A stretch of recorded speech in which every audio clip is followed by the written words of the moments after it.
devait corriger Job. Amen. Pour que Job puisse avoir un cœur qui est uni à Dieu. Mais aujourd'hui, on va voir cette partie maintenant. Ne méprise pas la correction de Dieu parce que Dieu va nous parler. Regardez avec moi Proverbe chapitre 3, le verset 11 à 14. Proverbe chapitre 3, le verset 11 à 14. Regardez. La Bible dit, mon fils, ne méprise pas la correction de l'Éternel et ne t'effraie point de ses châtiments. Car l'Éternel châtie celui qu'il aime, comme un père l'enfant qu'il chérit. Et puis 13. Heureux l'homme qui a trouvé la sagesse et l'homme qui possède l'intelligence. 14. Car le gain qu'elle procure est préférable à celui de l'argent et le profit qu'on attire vaut mieux que de l'or. Amen. On peut se limiter là. La Bible commence à dire, premièrement, la Bible dit, mon fils, ne méprise pas la correction de l'Éternel, ne t'effraie point de ses châtiments, car l'Éternel châtie celui qu'il aime. Ici, c'est impressionnant de remarquer que l'Éternel ne châtie pas tout le monde, mais la Bible dit, il corrige, il châtie veut dire correction, que ses enfants chéris. Cela veut dire quoi? La correction de Dieu arrive lorsque tu as de la valeur vis-à-vis de Dieu. Lorsque Dieu te voit comme sa fille chérie, son fils est chéri, alors là, Dieu va faire quoi? Dieu commencera à te corriger. Amen. Il dit bien que Dieu corrige ce qu'il chérit. Il corrige ce qu'il chérit. Ça, c'est important. Mais cela ne finit pas là. Et la Bible est en train de dire directement, la Bible va dire dans les versets qui suivent, dans les versets qui suivent, il dit, car l'Éternel châtie celui qu'il aime, comme un père l'enfant qu'il chérit. Et la Bible dit, heureux l'homme qui a trouvé la sagesse et l'homme qui possède l'intelligence, car les gains qu'elle procure est préférable à celui de l'argent et le profit qu'on attire vaut mieux que de l'or. Donc nous voyons que la correction de Dieu, lorsqu'on reçoit la correction de Dieu, on accepte que Dieu puisse te corriger, c'est à cela que tu dois trouver la sagesse et l'intelligence. Parce qu'il commence d'abord à dire que ne méprise pas la correction, après il dit, heureux l'homme qui a trouvé la sagesse et l'homme qui possède l'intelligence, car le gain qu'elle procure est préférable à de l'or. Donc il y a une sagesse qui est plus que la richesse de ce monde. Il y a une sagesse qui est plus que l'or, qui est plus que l'argent, qui est plus que tout. C'est la sagesse qui vient de Dieu. Et cette sagesse, nous le recevons par la correction de Dieu. Et la Bible dit, heureux l'homme qui possède l'intelligence. Il y a des gens qui ont l'intelligence en eux. Mais il y a aussi ceux qui possèdent l'intelligence. Cela veut dire, Dieu les a accordés. Ça, c'est l'intelligence de Dieu. Maintenant, lorsque tu as l'intelligence de Dieu, tu auras en toi une voix qui commencera à t'orienter dans tout ce que tu dois faire. Pourquoi? Parce qu'en toi, tu possèdes l'intelligence de Dieu. C'est à cause de cela que la Bible dit, cette intelligence-là, lorsque tu la possèdes, est plus que de l'or. Est plus que de l'or. La Bible va aller même plus loin. La Bible dit, elle est plus précieuse que le perle. Elle a plus de valeur que tous les objets de prix. Tous les objets de prix. Limousine, Rolls, avion, diamant, tout. Amen. Possession, parcelle. C'est-à-dire, tous les objets de prix, lorsque quelqu'un accueille la sagesse de Dieu, l'intelligence de Dieu, cette personne possède la richesse que le monde n'a pas. Pourquoi? Parce que par la sagesse de Dieu, tu juges la paix au-dedans de toi. Par la sagesse de Dieu, tu as une voie de sortie. Par la sagesse de Dieu, tu as quelque chose qui t'indique, qui te parle dans chaque pas que tu dois faire. Or, cette sagesse-là, la Bible dit, elle est plus que de l'or. Parce que cette sagesse-là préserve la dignité. Alléluia. Quelqu'un peut avoir l'intelligence de ce monde, mais il fait des choses comme un animal. Nous avons vu des professeurs d'université en train de violer. Amen. Nous avons vu même de médecins, de docteurs, de médecins mais en train de faire ce qu'on appelle la pédophilie. On a vu un médecin, imaginez, tu es déjà médecin, mais tu es en train de courir devant les enfants. Mais tu es médecin. Pourquoi? Parce que ça, c'est l'intelligence de l'homme. Mais l'intelligence de Dieu a plus de la valeur. Parce que lorsque on a cette intelligence, on commence à rayonner la vie selon le plan que Dieu a tracé pour toi. C'est dans cette intelligence-là que tu commenceras à entendre la voix de Dieu qui te dit attention.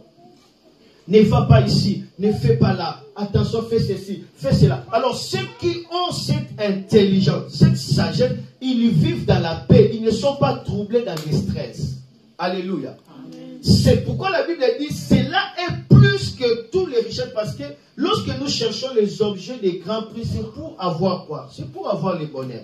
Tout ce que l'homme cherche sur la terre, c'est par rapport à quoi? C'est par rapport au bonheur, n'est-ce pas? Nous travaillons pour quoi? Mais pour le bonheur, nous étudions pourquoi? Mais pour le bonheur, amen. Tout ce que l'homme cherche sur la terre, c'est le bonheur, n'est-ce pas? C'est le bien-être, amen. Mais lorsque on a la sagesse de Dieu, on a le bonheur parfait. Parce que ce bonheur-là se retrouve dans ton intérieur. Tu es en paix dans ton intérieur. Tu es dans la quiétude dans ton intérieur. Tu es dans la tranquillité dans ton intérieur. Tu es dans la confiance dans ton intérieur. Tu es tellement paisible et tu es relaxé. Alors que les gens sont en train de se suicider, alors que les gens sont en train de s'entretuer, alors que les gens sont en train de lutter ça et là. Mais toi, tu es tranquille parce que tu trouves le bonheur dans ton cœur. Mais le bonheur, là, nous le trouvons aussi lorsque nous acceptons que le Seigneur puisse nous corriger. C'est pourquoi il ne faut jamais mépriser la correction du Seigneur. Accueillir cette correction permettra à ce que vous trouvez une vie meilleure. Regardez avec moi un passage. C'est dans le livre de Job. On va voir pour la première fois que la Bible parle de la correction. Nous le trouvons dans Job chapitre 5. Je dois simplement lire. Job chapitre 5, le verset 17. Job chapitre 5, le verset 17. La Bible dit ceci.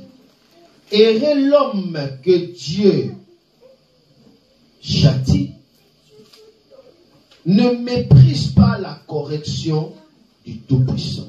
On commence à dire, heureux l'homme que Dieu châtie, ne méprise pas la correction du Tout-Puissant. Amen. Amen. Amen. La Bible dit, pour la première fois que la Bible parle de la correction, la Bible commence d'abord à parler le mot heureux, après châtier, après ne méprisez pas la correction. Donc, pour la première fois que ce mot correction est apparu dans la Bible, Dieu est en train de nous tirer l'attention pour nous dire que lorsque Dieu est en train de te corriger, de te châtier, tu es heureux. Et de Dieu dit, alors il ne faut pas mépriser cette correction. Cela veut dire qu'on peut aussi mépriser la correction du Seigneur. On peut mépriser cette correction. Cela veut dire ne pas donner de la valeur, de l'attention à cela. C'est-à-dire négliger la correction du Seigneur. Or, cette correction permet à ce que nous jouissons d'une vie heureuse. Amen. Alléluia. Amen. La correction de Dieu amène le châtiment, mais retiens bien, ce châtiment n'est pas pour nous détruire, mais c'est pour nous ramener dans le chemin de la vie. Amen. À chaque fois que Dieu est en train de te corriger, tu auras dans ton corps, soit dans ta vie, un châtiment. Mais ce châtiment n'est pas pour la méchanceté, n'est pas pour te détruire, mais ce châtiment est pour t'amener dans le chemin de la vie. Alléluia. Regardez avec moi, Proverbe chapitre 15, le verset 10. La Bible nous dit ceci. Une correction sévère menace celui qui abandonne les sentiers. Celui qui hait la réprimande mourra. La Bible dit une correction sévère menace celui qui abandonne les sentiers. C'est quoi les sentiers? c'est le chemin qui t'amène à la vie éternelle. Mais la Bible dit pas une correction, mais une correction sévère. Et là, non pour détruire la personne, mais pour la menacer à ne pas abandonner le chemin de la vie. Alléluia.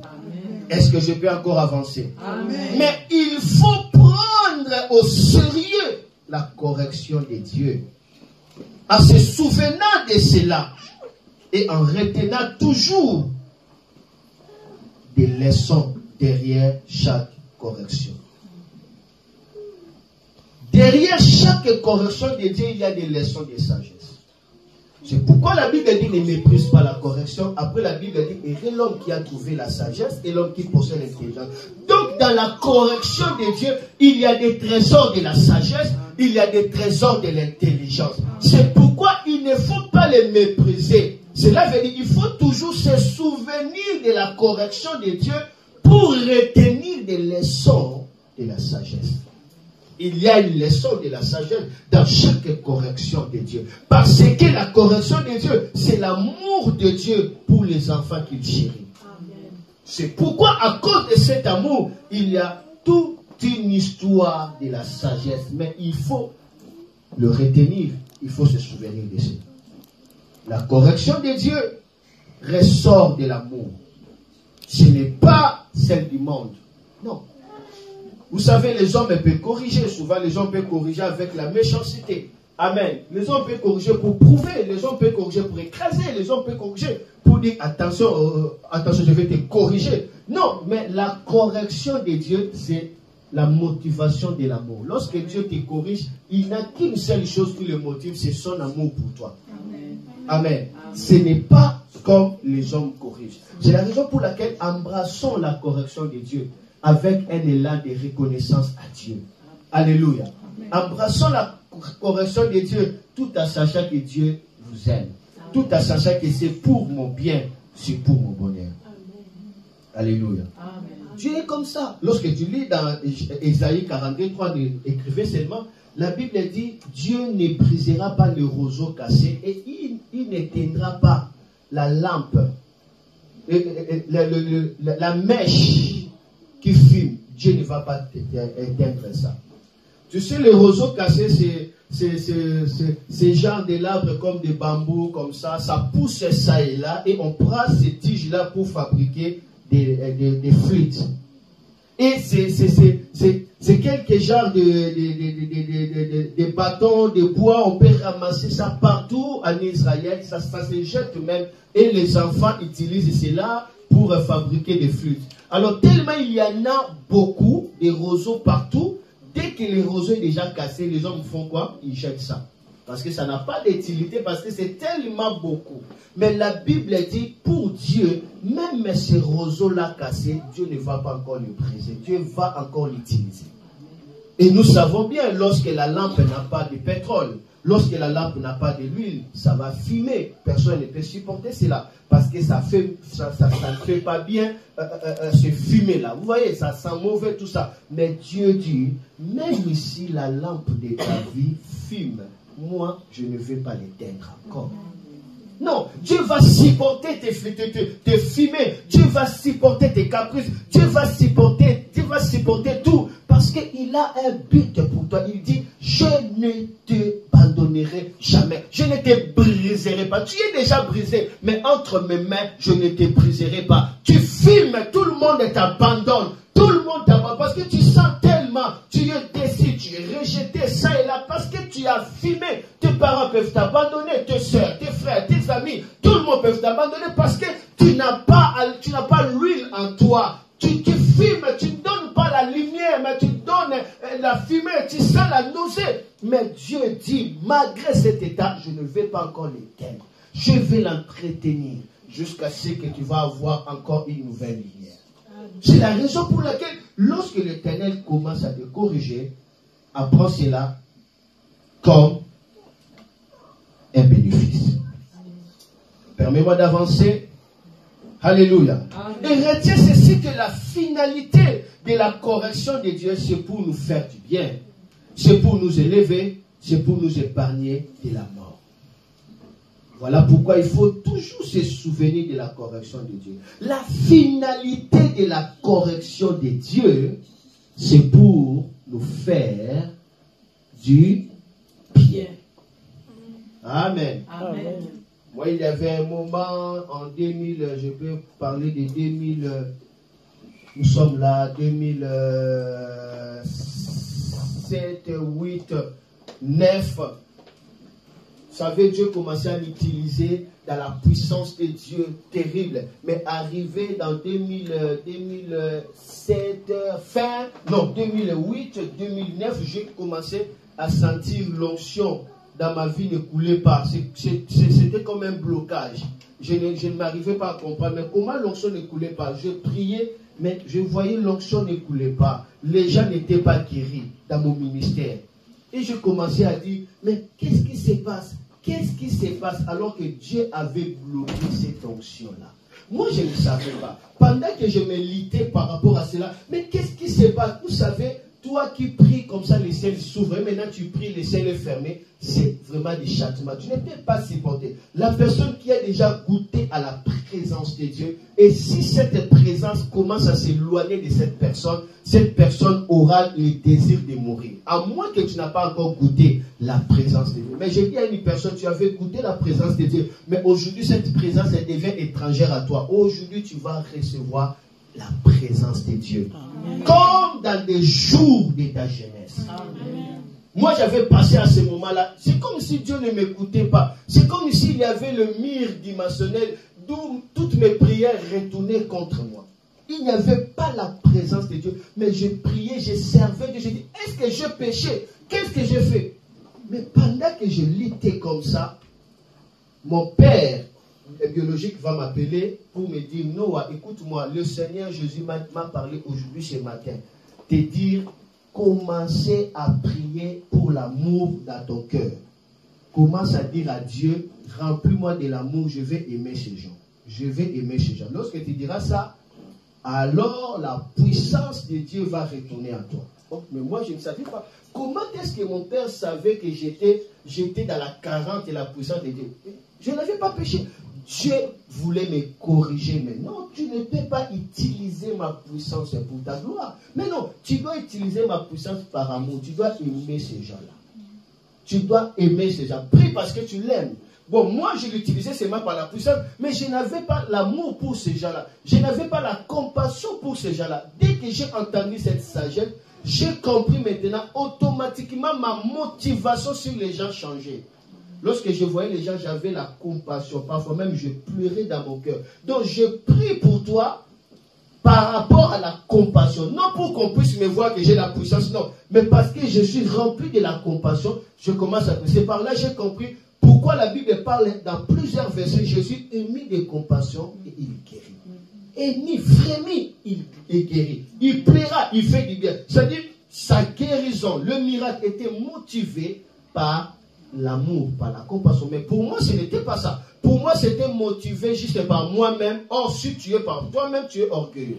Donc, j'étais orgueilleux et Dieu devait être dur avec moi parce que non, je vais t'utiliser, mais si tu continues comme ça, tu vas mal gérer ma gloire. Alors, je bloque. Je bloque. Dieu a bloqué, non parce qu'il est contre moi. Il a bloqué parce qu'il m'aime. Parce que j'ai de l'estime devant lui. Parce que je suis chéri vis-à-vis de lui. C'est pourquoi il ne pouvait pas me permettre que je continue dans ce chemin. Alléluia.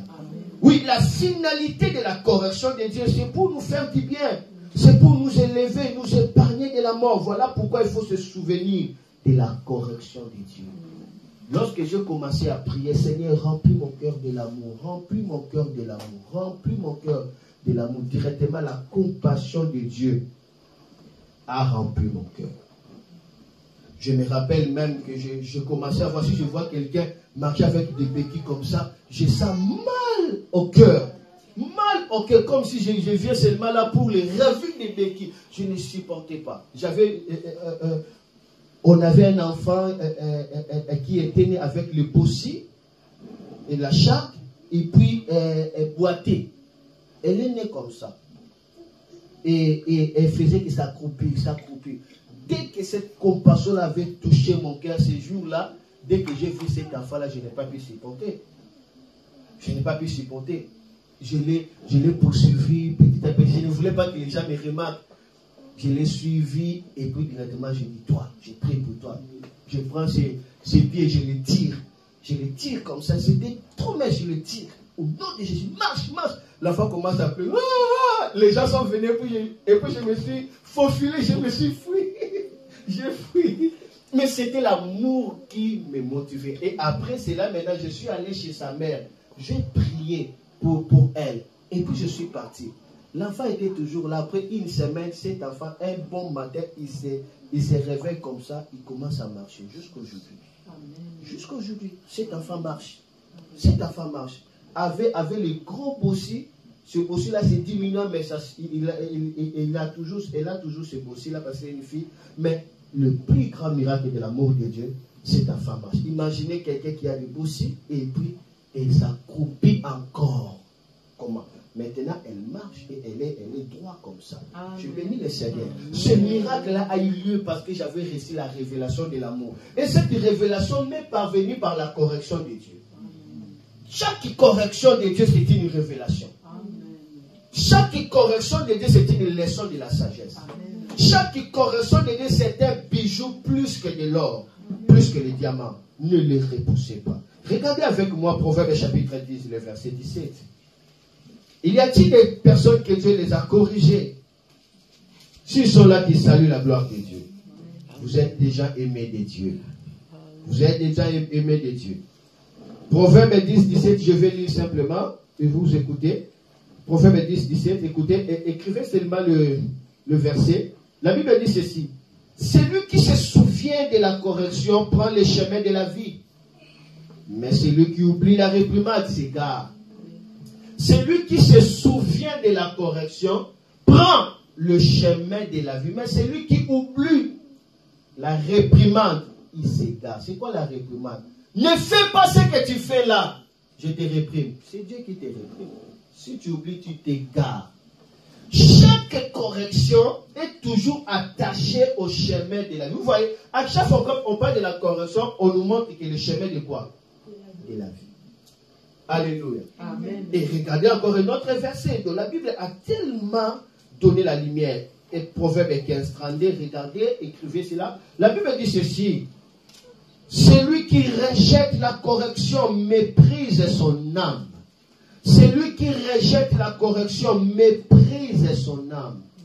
Lorsque on ne veut pas être corrigé, moi on ne me corrige pas, je connais tout, tu ne peux rien m'apprendre. Laisse-moi te dire que c'est ton propre âme que tu es en train de la mépriser. Pas l'homme qui te corrige, pas Dieu, mais c'est toi-même. Celui qui rejette la correction méprise son âme. C'est-à-dire, elle ne donne pas de la valeur à son âme. Elle sera comme un animal. Son âme, le siège d'émotion, des sentiments de plaisir, n'aura pas une orientation parce que la personne a méprisé quoi? La correction. Mépriser la correction, ça veut dire ne pas écouter, ne pas changer, ne pas regretter. On méprise l'âme sans le savoir. Et la Bible dit, celui qui écoute la réprimande acquiert quoi? L'intelligence. Et après on dira, la crainte de l'Éternel enseigne la sagesse et l'humilité précède la gloire. C'est quoi la crainte de l'Éternel qui enseigne la sagesse? Lorsque tu écoutes la réprimande, tu crains Dieu. Et cela, c'est l'humilité qui va précéder quoi? La gloire. Tu crains Dieu? C'est par rapport à la réprimande. Est-ce que tu écoutes la correction de Dieu? Parce qu'on a attaché cela directement. On dit c'est lui qui rejette la correction, méprise son âme. Après, on dit la crainte de l'Éternel enseigne la sagesse. La sagesse de Dieu arrive dans la correction. Est-ce que je peux avancer? Amen.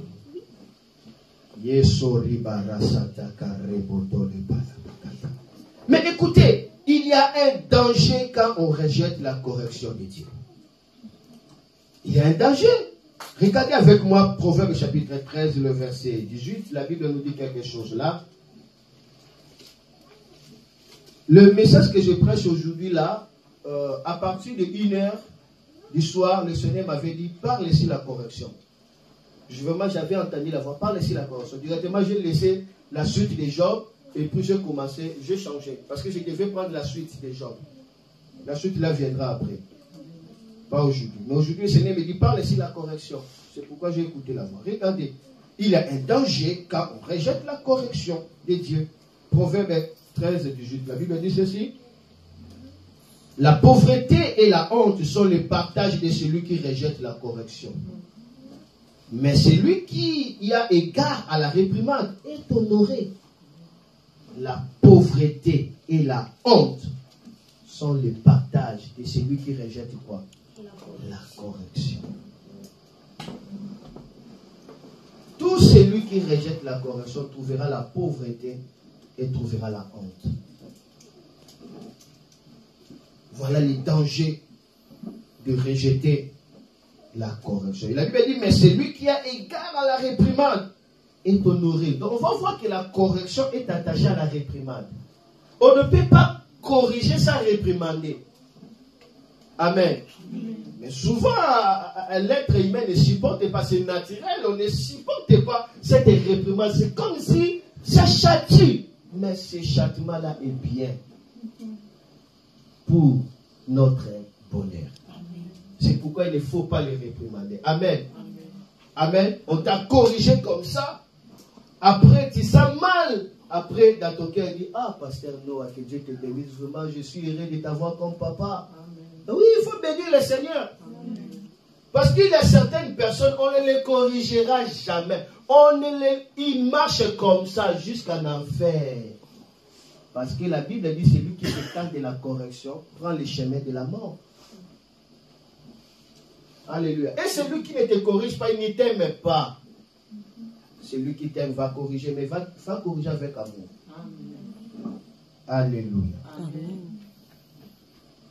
Et retiens avec moi ceci. Par la négligence de la correction, tu peux faire le transfert de ta destinée au méchant. Tu peux prendre ta destinée, tu le donnes au méchant. Tout simplement parce que tu as négligé la correction de Dieu. Lorsque le Saint-Esprit m'a parlé de cela, j'ai prié dans mon bureau, j'ai prié cette nuit.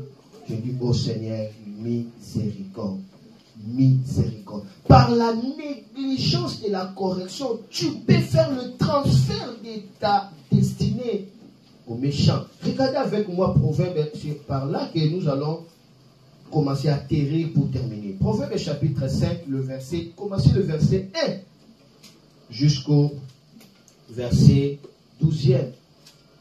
Waouh! Lisez-nous s'il te plaît. Lisez-nous d'abord. Lisez-nous.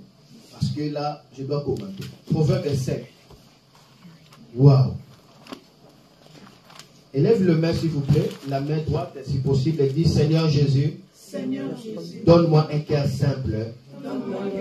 Qui ne rejette pas la correction, mais qui reconnaît sa valeur. Épargne-moi de tout cœur qui résiste à la correction. Au nom de Jésus. Amen. La correction, c'est important. Amen. Si la personne a des difficultés de la vie, elle n'arrive pas à voir. Elle va voir qui? Elle verra qui? Quel genre de médecin? Ah? Ah. Tout ce que vous voyez comme octa. Octa veut dire redressement. C'est ça la correction. Tu as les problèmes des genoux, de pieds, tu verras qui? Cela veut dire quoi? C'est qui redresse quoi? Ah, c'est la correction. Amen. Tu as les problèmes des oreilles, tu verras qui? Hein? Hein? Voilà. Vous allez voir, tout c'est toujours octe là, c'est la correction. En français, veut dire corriger. Donc vous voyez maintenant, j'avais des problèmes des pieds. On m'a redressé, c'est comment ça marche? Est-ce que c'est lui qui m'a redressé? M'a fait du mal ou m'a fait du bien? Donc à chaque fois la correction, c'est pour mon bonheur. C'est pour me redresser, c'est pour me corriger. Amen. À chaque fois que tu vois la correction, je parle de la correction de Dieu, c'est pour ton bien.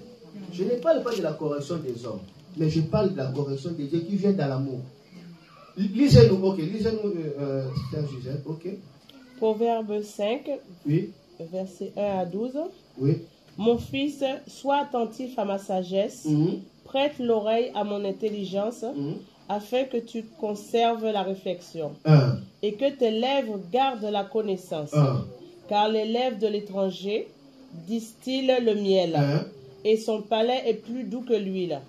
Mais à la fin, elle est amère comme l'absinthe, aigre comme un glaive à deux tranchants, ses pieds descendant vers la mort, ses pas atteignent le séjour des morts, afin de ne pas considérer le chemin de la vie. Elle est errante dans ses voies, elle ne sait où elle va. Et maintenant, mes fils, écoutez-moi, et ne vous écartez pas des paroles de ma bouche. Écoutez-moi, ici c'est la correction. Il est en train de corriger, de donner des avertissements. Attention, il y a une étrangère. Elle distille des bonnes paroles comme des miels, mais il y a le venin des scorpions. Quand tu la suis, tu descendras sûrement dans la vallée de la mort. Et il dit maintenant, mes fils, écoutez-moi et ne vous écartez pas des paroles de ma bouche. Éloigne-toi du chemin qui conduit chez elle. Et ne t'approche pas de la porte de sa maison, de peur que tu ne livres ta vigueur à d'autres et que tes années à un homme cruel. On peut livrer la vigueur, on peut livrer les années si tu n'écoutes pas la correction. Il dit, écoutez, je ne sais pas si quelqu'un a une révélation ici telle que moi je vois. Écoutez, il commence d'abord à donner des instructions. Après il dit, et maintenant mes fils, écoutez-moi. Et ne vous écartez pas des paroles de ma bouche. Éloigne-toi du chemin qui conduit chez elle. Pourquoi? Et ne t'approche pas de la porte de sa maison, de peur que tu ne livres ta vigueur à d'autres. Par l'absence de la correction, le rejet de la correction, la négligence de la correction, tu peux viguer ta vigueur aux méchants. Cela veut dire, toute la force qui procure le succès, le méchant les prend. La Bible dit, il est celui qui te donne la force d'acquérir la richesse. Il y a une force pour acquérir la richesse. Ce n'est pas le muscle, ça veut dire la capacité d'avoir la richesse. Mais il y a des gens, des royaumes sorcelleries. Ils ont la mission de prendre, de voler cette vigueur-là. Quand ils te volent, tout ce que tu feras n'entraînera pas la richesse. Parce que le pouvoir d'acquérir la richesse est livré. Est-ce que quelqu'un a compris? Amen. Quand je parle de pouvoir, ça veut dire qu'il y a quelque chose qui attire la richesse. Si tu n'en as pas, tu feras tout, tu tomberas dans les dettes. Parce que le pouvoir de l'argent est parti. Le pouvoir de la richesse. C'est-à-dire, si tu n'as pas le pouvoir sur la richesse, comment est-ce que tu auras la richesse? Il faut qu'il y ait quelque chose qui fait quoi? Qui attire la richesse. Mais la Bible dit, si tu n'écoutes pas, je recommence. Maintenant, mes fils, écoutez-moi et ne vous écartez pas des paroles de ma bouche. Éloigne-toi du chemin qui conduit chez elle et ne t'approche pas de la porte de sa maison, de peur que tu ne livres ta vigueur à d'autres. On parle d'abord de sa maison, mais dès que tu es dans sa maison, tu livres ta vigueur à d'autres, au pluriel. Comment expliquer? Il y a des gens qui sont des portes de l'enfer. Tu entres dans sa situation, tu es perdu. Ouais. Il y a des chemins qui sont des chemins de l'enfer. Tu embrasses ces chemins-là, tu es perdu. Il y a des amis qui sont des amis de l'enfer. Tu entres en communion, en amitié avec cet ami-là, toute ta vigueur est livrée. On commence à prendre ta vigueur de partout. Il n'y a pas l'éclat de ton étoile. Il n'y a pas le succès. Il n'y a pas le pouvoir. Il n'y a pas le charisme. Il n'y a pas la domination. Or, la Bible dit, domine, assujettis et remplir la terre. Donc, la bénédiction doit arriver avec la domination, l'assujettissement. Mais quand on perd le pouvoir là, c'est fini. Mais la Bible n'a pas encore fini. La Bible dit, et tes années à un homme cruel. Donc, on peut donner des années à quelqu'un, un homme cruel. Que Dieu te délivre au nom de Jésus. Amen. Que Dieu te délivre au nom de Jésus. Amen. Que Dieu te délivre au nom de Jésus. Amen. Sors de la femme étrangère. Sors de la maison étrangère. Amen. Sors des agents démoniaques. Si quelque part tes traces se retrouvent encore dans la maison de l'occultisme, je libère tes traces dans le nom de Jésus-Christ. Si quelque part ton identité est encore quelque part dans l'occultisme et toute tes vigueur est livrée à d'autres personnes, je récupère ton identité au nom de Jésus. Amen. Il y a des gens, dès que tu l'embrasses comme ça, ton étoile est finie. Il y a des gens qui exploitent des étoiles des gens. La Bible dit, si tu les racontes, ta vigueur sera livrée à d'autres personnes. C'est-à-dire, elle est une personne, mais si tu les croises, elle active les esprits qui commencent à te dépouiller de partout. Et ta vigueur est finie. Quand on parle de la vigueur, on parle de la gloire. Jacob il dit, Ruben, tu es le fils de quoi? De ma vigueur, c'est la gloire, c'est l'autorité. Oh, que Dieu retrouve ta vigueur. Amen. Que tu retrouves ta vigueur. Amen. Que tu retrouves ta vigueur. Amen. Pour terminer, le mot correction vient du mot grec, paidélia, qui tire de ses racines paille, qui veut dire pédiatre. Donc, médecin pour l'enfant. Paidélia, c'est l'éducation pour l'enfant.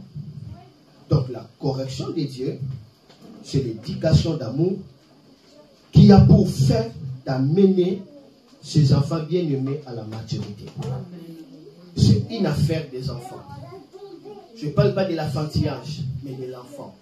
La Bible dit le royaume de Dieu est comparable à ceux qui ressemblent aux enfants. Ceux qui peuvent accueillir le royaume de Dieu.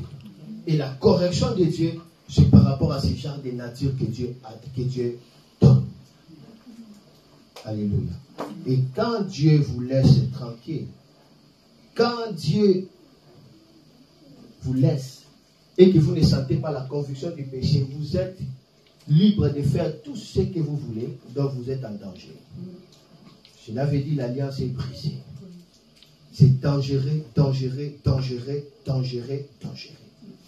Si Dieu vous laisse tranquille, cela veut dire que vous êtes en danger.